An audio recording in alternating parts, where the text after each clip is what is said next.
This is Leigh's all new down top quilt. In the sack, ready to ship. Currently it weighs 20.1 ounces. Probably get a little under that with the production models.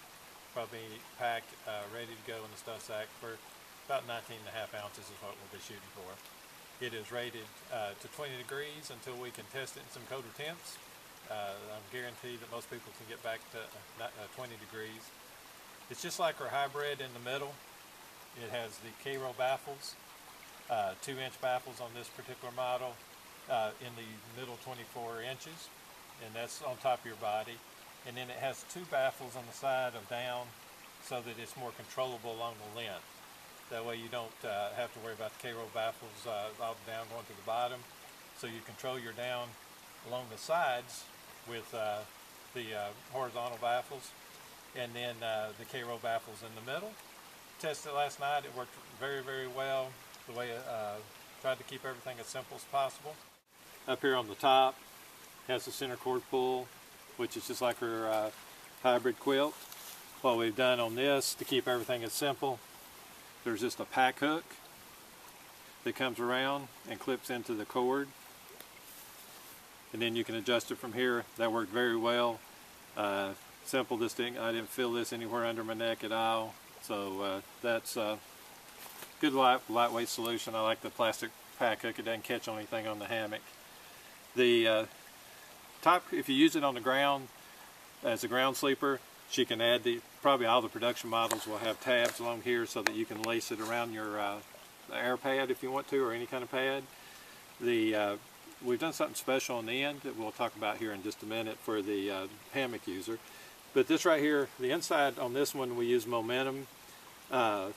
It's actually a little heavier than the 1.1 that we had, but it's a little softer to the skin. That may be a standard thing on production. She's still trying to decide on that, but that may be the only difference. If maybe 1.1 in here are based on what the buyer wants.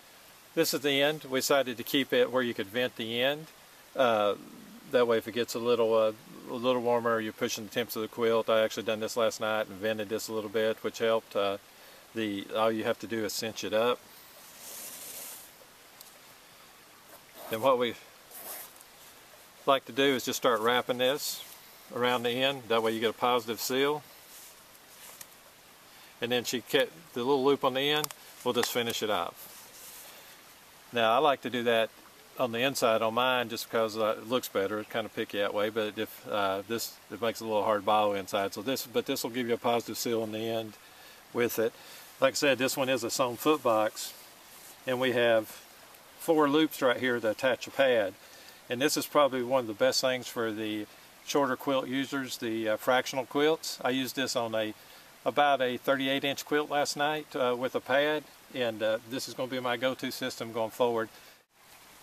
For fractional quilt users like me, you can use a pad this size with this top quilt and not have it slip around.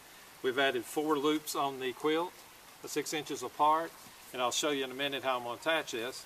Last night I used one of my original quilts, which was very short, 38 inches or something along that line, along with this right here, and never had a problem with the pad getting away from the quilt on me. Here where I'm showing you how to attach the pad. I've already done the first 2. Basically I leave my shot cord on this right here. We run it through the first toe, back through the loop, and that loop actually is a 1/2 inch long, so it'll pull back up through the the pad, and then we'll just keep on going down. Take a second, but I'll show you how it does. You just push it through the hole you have. It's always a little harder when you're showing it on camera. Loop it through the quilt, and I go back up through the same hole. That allows the tab to pull back up through for me. Now I just pull it. See the tab popped up. Then I'll come down and find my last one. Put it through the one on the end. And then I just put my cord lock on to stop it from sliding off. Doesn't have to tighten it overly tight. So you can see the tabs pull through in the middle. And it basically leaves your pad attached. It's going to stay right in place. I used this last night, moved around, laid on my side, rolled around. It stayed right in place the whole time. I think this is something that you may see on a lot of DIY quilts pop up after this, and a small pad that size can get you with any fractional pad. Now if it's really cold, I can control the pad and double this up. If I use 2 of these Thermarest ridge rest pads, I'll never sleep any colder than that. I used one of these at 2 degrees last year. Wasn't configured this way either, so it was a little bigger and keep up with it. But if I doubled up my pad right here, I can control it, keep it where I want to, and still have a pad available. Here it is. You can see it in a DIY bridge. I chose a bridge because you could see the quilt laid out a little better, and also see how the pad underneath, this particular one's almost see-through, but you can see how the shorter quilt I have along with the pad works out really well. That pretty much fills up the hammock, keeps it controlled. You don't have to have a lot of extra pad when you use this system. The underquilt is actually one of my original underquilts that I have had since probably 2007, and pulled it out for the family trip. Here our quilt is packed up. We believe that to not overly compress it, as you can see, this thing can go very, very small compared to that. But we choose to use a little taller stuff sack. That way you can put stuff in and around it. If you wanted a smaller stuff sack for some reason, you could Leigh would make it for you, but we think this is the best for packing in a backpack. It doesn't make a hard rock. And like I said, if you want to know how much it can compress, it can go down pretty small. For a 20-degree quilt, you can impress your friends with that. And to wrap up, this is Leigh's new top quilt. It is 78 inches long. That's good for a user, probably up to 6'1". I'm 5'10", it'll go over my head. The top is 50 inches wide, the bottom's 40 inches wide. This one has a sewn foot box, which on the 20-degree quilt I would highly suggest.